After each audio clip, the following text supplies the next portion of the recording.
When one sentence steals your peace. You unlock your phone, you scroll, one comment, just one sentence, and suddenly the stillness you woke up with is gone. Your chest tightens, your breath gets shallow. You feel it, that shift, the internal spiral. Not because the words were true, but because they got to you. That's how easy it is to lose yourself. Not in war, not in crisis, but in silence, in pixels, in one jab typed by someone you've never met. No punch thrown, no argument screamed, and yet you're shaken. We think power is taken in loud moments, in confrontations, raised voices, slammed doors. But the truth is far more subtle and more terrifying. Power is taken in whispers, in side eyes, in subtle sarcasm, in a 6-word caption that hits you harder than a fist ever could. And the most dangerous part, you think you're just responding. You think you're defending your truth, protecting your image, but you're not. You're bleeding power from the moment you flinch. Because now you're no longer centered, you're controlled. We live in a world addicted to provocation. This isn't just social media. This is a battlefield. Every headline is crafted to outrage. Every post is bait. Every interaction is a trap quietly designed to hijack your nervous system. And if they can make you react, they own you, at least for that moment. Reaction is currency. And the more you spend, the more empty you become. We were never taught this. We were taught to be kind, agreeable, likable. We were rewarded for being quiet, for not making waves. But no one taught us how to hold our center when the storm starts inside our screen. No one taught us that peace isn't passive, it's armor. One sentence. That's all it takes. And suddenly your whole day shifts. You read a passive-aggressive remark. It wasn't even loud, just sharp, almost imperceptible. But it lingers. Your hands clench. Your shoulders rise. You're not in your body anymore. You're in a courtroom, inside your head, defending yourself to people who weren't even there. The peace you built this morning through breathwork, coffee. Soft music is now a war zone, and they didn't even touch you. That's what psychological warfare looks like in the modern world. No bombs, just comments, just tones, just looks. And if you don't know the rules, you've already lost. Most people think strength is about speaking up, about saying the last word, about setting the record straight. But here's the trap. Every time you react, you're dancing to someone else's rhythm. And the person who controls the rhythm controls the room. They don't need to be right. They just need you to flinch. And when you do, they've won. Because now you're out of alignment. Your emotional state doesn't belong to you anymore. It belongs to the one who provoked it. And this goes deeper than online comments. It happens in meetings, in family dinners, in relationships where one sigh, one raised eyebrow derails your whole inner stability. Suddenly, you're not speaking from clarity, you're speaking from defense. And defense is exhausting. You think you're being strong because you fired back. But did you win the moment, or did you just lose the war? There's a kind of strength that doesn't shout, that doesn't defend, that doesn't even blink. It's the kind of strength that pauses, observes, chooses. Imagine this: someone insults you in a crowded room, subtle, coded in a joke, the kind that gets a few uneasy chuckles, all eyes on you, everyone waiting. Will you break? Will you laugh? Will you lash out? But you don't. You don't flinch. You don't play the game. You simply look at them, not with anger, not with fear, but with stillness, with clarity. The air thickens. And suddenly they're the ones explaining themselves. They're the ones stumbling. You didn't swing, but they're the one on the back foot. Because stillness, when held under fire, is the most destabilizing force in the room. That's the new battlefield. That's the real power. Because silence is no longer weakness. It's strategy. When you stop reacting, you become unreadable. And unreadable people are terrifying in a world that survives by pushing your buttons. You stop leaking energy. You stop giving away your peace for free. You start owning your response. And in that, you begin to own your life. But don't mistake this for suppression. This isn't about swallowing your truth. This is about speaking it only when you choose, not when you're provoked.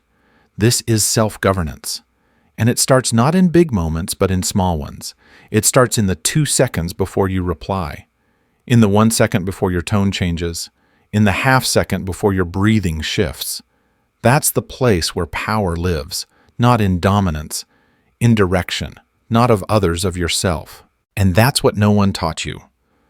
That your calm, your ability to not react when someone is begging you to, isn't a delay, it's a decision.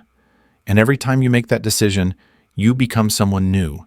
You step out of the system that thrives on noise. You become the eye of the storm, not untouched because you're numb, but untouchable because you're sovereign. So next time it happens, and it will, that one sentence, that offhand comment, that bait designed to make you bleed, pause, breathe, return to your center, let the world throw what it will. You already know the truth. If they can't make you react, they can't reach you. And if they can't reach you, they can't control you. When emotion becomes a weapon. How reaction is control. They don't have to break you. They only have to move you, just enough. A twitch of your eyebrow, a shift in your tone, a tightening of your jaw. That's all it takes to know they've got you. You think they need to yell to hurt you. They don't. All they need is for you to blink first, because in today's world, warfare doesn't look like fists.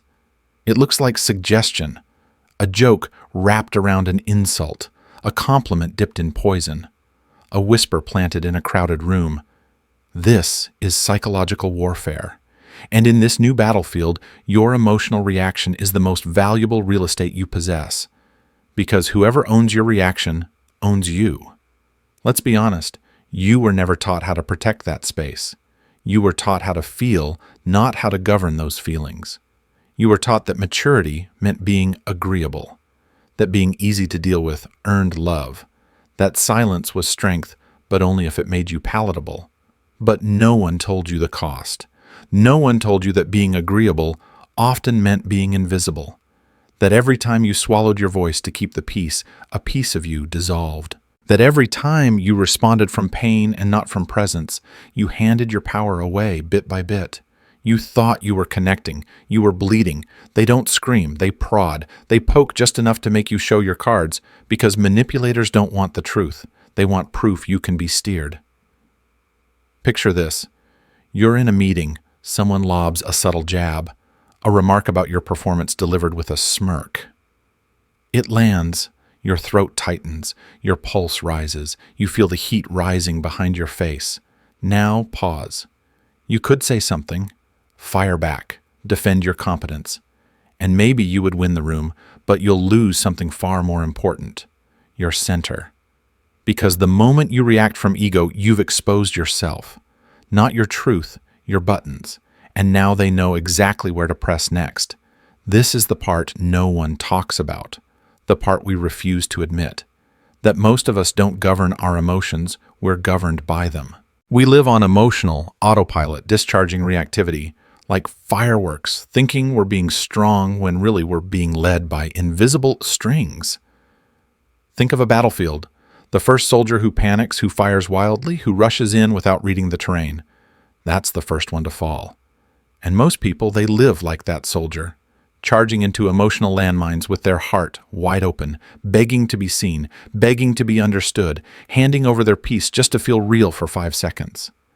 But here's the shift. If your strength is built on reactivity, it's not strength, it's exposure. They don't need to beat you, they just need to predict you, because what's predictable can be manipulated. And you, bleeding emotion all over the battlefield, become the easiest one to move. That's where calm becomes terrifying. Because the person who stays calm, who doesn't flinch, who doesn't rise to bait, that person is unreadable. And unreadable people are dangerous. They confuse the system. They break the pattern. They refuse to dance to music they didn't choose. Silence isn't passivity. It's strategic ambiguity. It creates tension. It creates doubt. It holds the room hostage. Most people aren't afraid of your anger. They're afraid of your stillness, because when you're silent, they have to sit with their own discomfort, their own chaos, their own reflection in a mirror that doesn't blink. And that's not a mirror most people can survive. That's why so many will try to provoke you. Not because they want truth, but because they want proof you're still under their spell. They want to see if they can still pull you out of yourself. Every insult is a fishing line. Every jab is a test. Will they break character? Will they perform the version of themselves I can control? And the moment you take the bait, you confirm their theory. You are still theirs to manipulate. That's why the greatest rebellion is the one that doesn't raise its voice. It simply refuses to answer the invitation to chaos. It watches, waits, and holds its center while the rest of the room trembles. This is not about being emotionless. This is about being sovereign. You still feel everything. You still get hurt. You still care. But you've learned to pause before you bleed, to choose before you react, to sit in the heat of a trigger and say, "Not today." That moment between stimulus and response, that's where all your power lives, because that's where choice is born. And when you choose stillness, you're not giving in. You're taking back command. Look around. Most people are broadcasting their wounds, their fears, their insecurities. They're loud not because they're brave, but because they're terrified of being unseen. But you're done with that. You no longer need to be understood to feel whole. You no longer need to defend your position to prove your worth. Because the truth is simple. The person who reacts is being controlled. The person who chooses is in control. So next time someone pokes, when they drop that casual insult or dig wrapped in kindness, pause. Don't perform. Don't explain. Govern. That's when they'll know you've exited their narrative and entered your own. That's when they'll feel the shift, not because you shouted, but because you stayed silent, because you didn't bite, because you didn't blink. And in that stillness, you said everything they were afraid to hear. Stillness as a weapon. The terrifying power of silence. Power doesn't always roar. Sometimes it walks into the room and says absolutely nothing. No words, no defense, no performance, just presence. And suddenly everyone else forgets their lines. You think people fear anger. They don't. Anger is loud, visible, understandable. You can fight anger. You can respond to it. But what they fear most is silence, composed unreadable silence. Because silence doesn't give them anything to hold on to. It doesn't flinch. It doesn't react. It doesn't give them access. And when people can't access you, they can't control you. That's when they panic. Stillness in conflict isn't weakness. It's psychological warfare at its most precise. It's not just the absence of noise, it's the presence of mastery. Because when you're calm under pressure, people aren't sure if you're dangerous, disciplined, or simply too powerful to be bothered. That uncertainty alone is enough to shift the entire dynamic in your favor. In a world obsessed with being heard, being seen, being loud, the one who stays still becomes terrifying. Not because they are cruel, but because they are unreadable. And unreadable people break the system. People rely on patterns. They need to know what triggers you. They need to know how to throw you off center. But what happens when you stop taking the bait, when you stop performing on cue, when you become a blank space they can no longer decode? That's when silence becomes a weapon. A look that says more than words, a pause that stretches the air tight, a refusal to engage that makes them question everything. You're not dodging, you're directing. You're not frozen, you're calculating. You're not afraid, you're in command, because silence held with intention doesn't retreat. It conquers. Think about it when someone insults you and you don't react. What do? They flail, they explain, they backtrack, because your lack of response becomes a mirror. It forces them to face themselves without your energy to distract them. And that mirror is sharper than any retaliation you could offer. The truth is, most people are not afraid of what you say. They're afraid of what you withhold.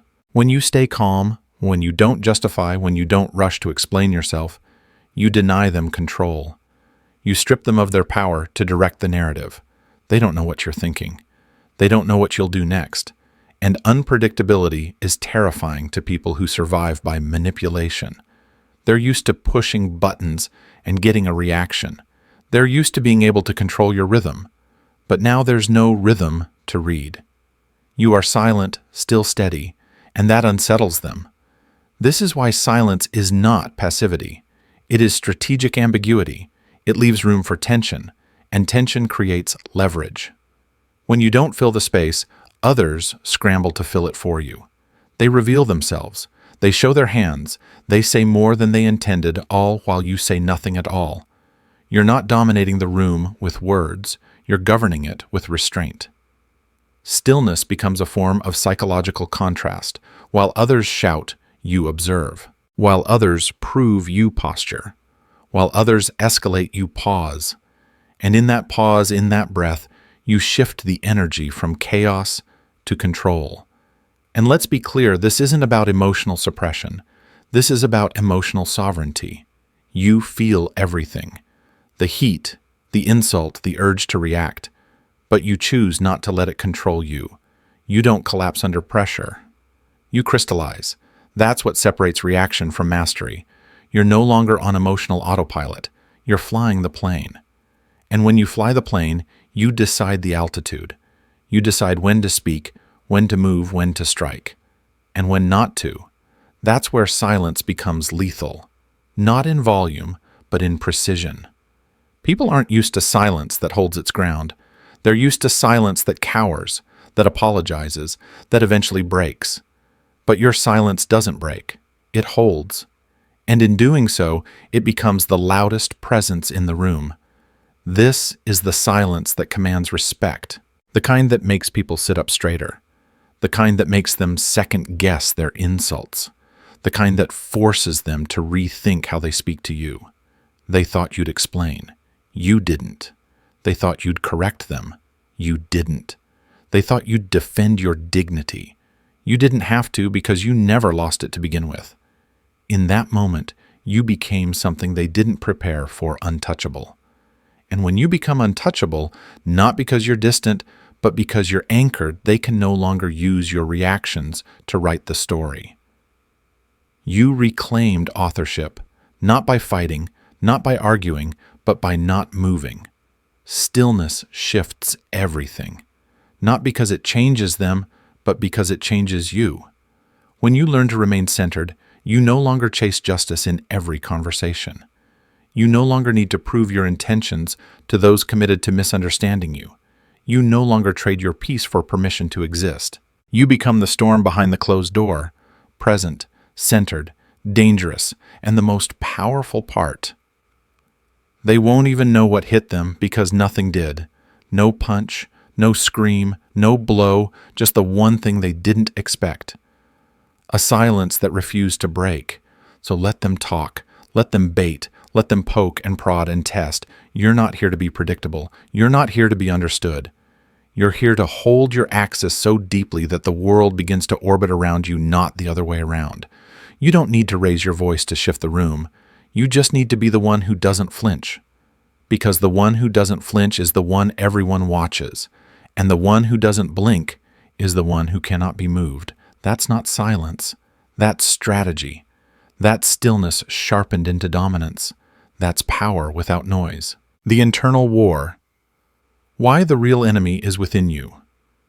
Think you're being tested by them, by the person who insulted you in front of everyone, by the one who ghosted you after you gave them your soul, by the colleague who smiles while silently dismantling your credibility.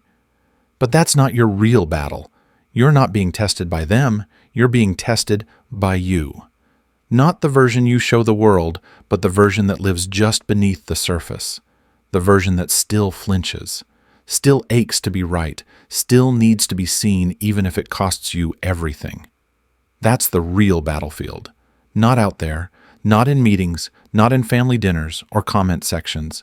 It's in the moment before you react. It's in the second your chest tightens, in the half beat where your hands tremble and you tell yourself, I have to say something. No, you don't. Because this war isn't about the words they say. It's about whether you stay on your axis or not. They can poke, but they can't pull you off center unless something inside you agrees to move. And that something is your ego. The ego doesn't care about peace. It cares about visibility. It doesn't need to be correct. It just needs to be acknowledged. So when you feel the rise, when you feel the burn to speak, to defend, to retaliate, that's not strength. That's your ego telling you if you don't say something, they'll forget you exist. But here's the truth. The ego is loud because it's terrified of silence. Because in the silence, it has no script, no role to perform, no spotlight to feed off. That's why the moment you stay still, truly still, not frozen but sovereign, the ego starts to panic. It whispers, they'll walk all over you. They'll think you're weak. They'll get away with it. And maybe they will. But maybe, just maybe, you'll win something they never could. Your peace, your restraint, your clarity. The ego wants the last word. Your soul wants the final stillness. This is where most people lose. They don't lose because they aren't intelligent. They lose because they confuse reaction with relevance. They think if I don't speak, I don't matter. But reaction isn't proof of life. It's proof of control, just not yours. When you respond out of pain, you give that pain the authority to define you. When you react from ego, you let someone else steer your next decision. And every time you do that, you chip away at your sovereignty. You think you're standing up for yourself, but sometimes what you're really doing is abandoning yourself again. To be seen, to be validated, to be understood. But here's the harsh truth. Most people don't want to understand you. They want to dominate your emotional rhythm. They want to know how to make you bleed so they can own the part of you that bleeds. And if they can make you crack, they don't need to crush you. You'll do it for them through guilt, through apology, through emotional unraveling. So what if you didn't crack? What if you didn't rush to correct their version of you? What if you didn't defend your honor like it was fragile porcelain? What if you let the noise be noise and stayed solid anyway? Then you would have won, not the argument, not the room, but the inner war, the only one that ever mattered. You see, everyone is fighting something on the inside. For some, it's the fear of being invisible. For others, it's the desperate need to always be the hero, the victim, the savior, anything but the one who simply is. But when you begin to master that war, when you choose not to fight for identity in the firestorm, you realize something terrifying and liberating at the same time. You've never needed to be right. You only needed to be rooted. That's the shift. Because when you're rooted, you don't flinch. You don't fire back to protect the mask. You remove the mask entirely. You stand in your essence, unapologetic, unshaken, unperformed. You're not cold. You're clear. And clarity is threatening to a world addicted to confusion. Clarity doesn't need to argue. Clarity doesn't scramble for proof. Clarity doesn't seek revenge. Clarity just is. And that's why mastering the internal war is the most dangerous thing you'll ever do. Because the moment you stop reacting, you stop feeding the system. You unplug. You stop leaking your energy to conversations that were designed to drain you. You stop trying to win validation from people who only love the version of you they can manipulate. You don't stop feeling. You just stop folding. You don't stop speaking. You just stop bleeding. You don't stop showing up. You just stop abandoning yourself to be chosen by people who never knew how to hold you in the first place. This is what emotional maturity looks like. Not loud, not aggressive, not defensive. It looks like holding your ground without raising your voice. It looks like letting people misunderstand you and surviving anyway. It looks like choosing not to react, not because you're afraid, but because you're finally free. And yes, it will cost you. You'll lose the ego's favorite currency, attention. You'll lose people who were only there for the performance. You'll lose the illusion of control you once mistook for strength. But you'll gain something deeper. You'll gain alignment. You'll move from proving to preserving, from reaction to intention, from needing to be seen to being fully awake inside your own skin. The real enemy isn't them. It's the part of you that keeps trying to be enough for people who profit from your insecurity. And once you starve that part, once you disarm it, you don't just win the war, you walk away from it completely. Because peace is not the reward for winning. Peace is what happens when you realize you don't need to fight anymore. The loneliness of mastery. Why the calm path often costs you connection. No one warns you about the cost of calm. They praise you for your restraint. They admire your discipline. They tell you you're so strong for not reacting, for staying composed while everyone else burns. But what they don't say, the thing you eventually learn in the silence, is that your strength will isolate you. Calm changes you. And when you change, people leave, not because you became cruel, but because you stopped letting them control you. They say you've grown cold, you're distant now, you don't care like you used to. But what they really mean is, you stopped giving them the version of you they could manipulate. And they don't know how to handle the you that doesn't flinch anymore. You used to explain yourself, to defend your tone, your timing, your intention. You used to bleed your truth across conversations just to prove your loyalty, your goodness, your love. But now you're still, you're measured. You move with clarity, not urgency. And you're not who they remember. You don't fight to be seen anymore. You don't argue just to be heard. You don't chase the apology. You don't panic when they pull away. You've become something they can't decode, and what can't be decoded becomes threatening. You see, when you start walking the calm path, you start losing the people who only knew how to bond with you through dysfunction. They were attached to your volatility, your reactivity, your unhealed wounds, because as long as you were reactive, they had access.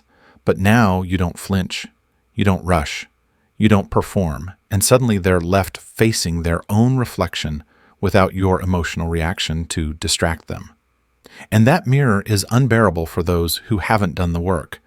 So they retreat, sometimes with silence, sometimes with blame, sometimes with stories about how you changed. But what they're really saying is, I no longer know how to control you. And in their eyes, that makes you dangerous. But you're not dangerous.